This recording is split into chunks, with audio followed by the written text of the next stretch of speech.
जो सेक्शन 8 है, section 8 again prohibition के बारे में बात करता है। प्रोहिबिशन होता है ममानत, रुकावट, रोकना, सॉरी, मना करना किसी चीज से, ऑन ट्रैफिकिंग और financing the trafficking of narcotic drugs. अच्छा, अब पीछे हमने सारी बातें कर ली कि उनको प्रोडक्शन नहीं होनी, उसकी कल्टीवेशन या गैदरिंग, या फिर उसको जो है वो इंपोर्ट एक्सपोर्ट कुछ भी नहीं कर सकते। ये पीछे हमने ऑलरेडी सारी चीजें पढ़ ली। अब यहाँ पर बात हो रही है कारोबार की। कुछ लोग ऐसे होते हैं जो कि जो नारकोटिक ड्रग्स होती हैं, जो हमने पीछे पढ़ा, अफीम हो गई, कैनाबस हो गई, बाकी चीजें होगी, उनको वो क्या करते हैं, ना तो प्रोडक्शन उनकी वो करते हैं, ना मैन्युफैक्चरिंग करते हैं, बल्कि कारोबार करते हैं। तो यहाँ पे जो इसका नारकोटिक ड्रग का कारोबार करते हैं ना, या उसके लिए सरमाया लगाते हैं, तो उनको लिए भी प्रोहिबिशन की गई है सेक्शन 8 के अंदर, कि भाई उन्होंने भी ऐसा कोई काम नहीं करना, अलाउ नहीं है। पढ़ते हैं, इसमें लिखा हुआ नो वन शैल, फिर अगेन शैल का वर्ड है। भाई ये मैंडेटरी क्लॉज है, जहां पर शैल का वर्ड आ जाए इट मीन्स कि ये मैंडेटरी क्लॉज है। नो वन शैल, अब कोई भी नहीं करेगा ऑर्गेनाइज, मैनेज, ट्रैफिक इन और फाइनेंस दी एक्सपोर्ट, इंपोर्ट, ट्रांसपोर्ट, मैन्युफैक्चरिंग और trafficking of narcotic drug, psychotropic substance और कंट्रोल सब्सटेंस।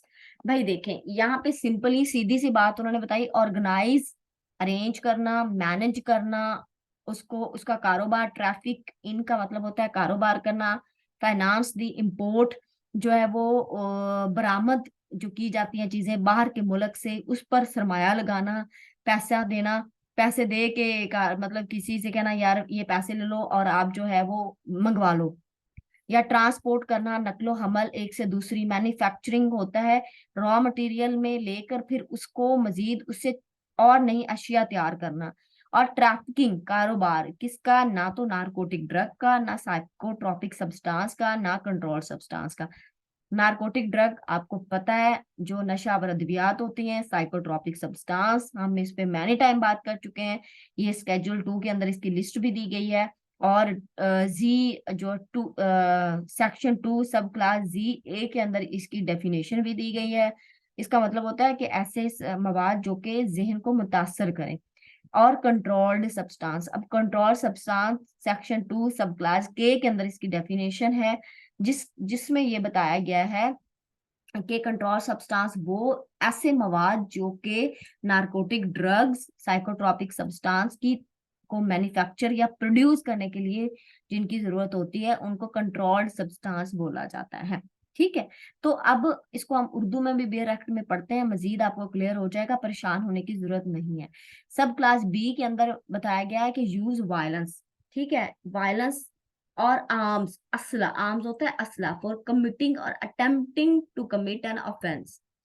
ये यहाँ पर सेक्शन 8 क्या बता रहा है कि अगर कोई ऐसा ये नारकोटिक ड्रग या साइकोट्रॉपिक सब्सटेंस या कंट्रोल सब्सटेंस को लेकर कोई बंदा या तो उसे ऑर्गेनाइज, मैनेज, यानी ये वो ना ही तो पैदावार पैदा कर रहा है, कल्टीवेट कर रहा है, प्रोड्यूस कर रहा है, ना मैन्युफैक्चर कर रहा है, बल्कि वो लेके नकलो हमद कर रहा है, वो नकलो हमल कर रहा है।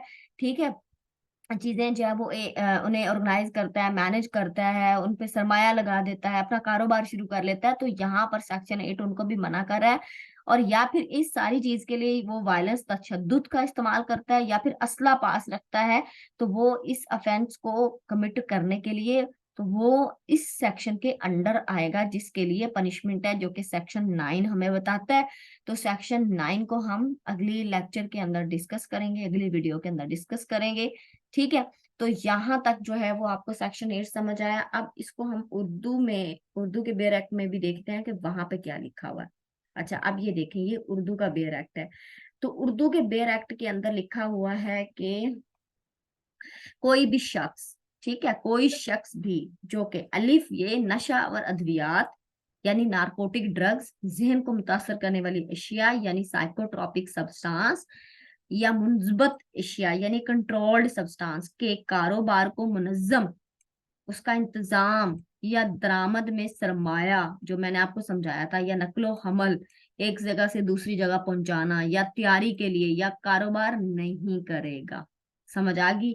सीधी सी बात है कि भाई इन तीन चीजों का ना ही तो इंतजाम करना है, ना उनको मुनज्जम करना है, ना उन पे सरमाया लगाना है, ना एक जगह से दूसरी जगह पहुंचाना है, ये मना है।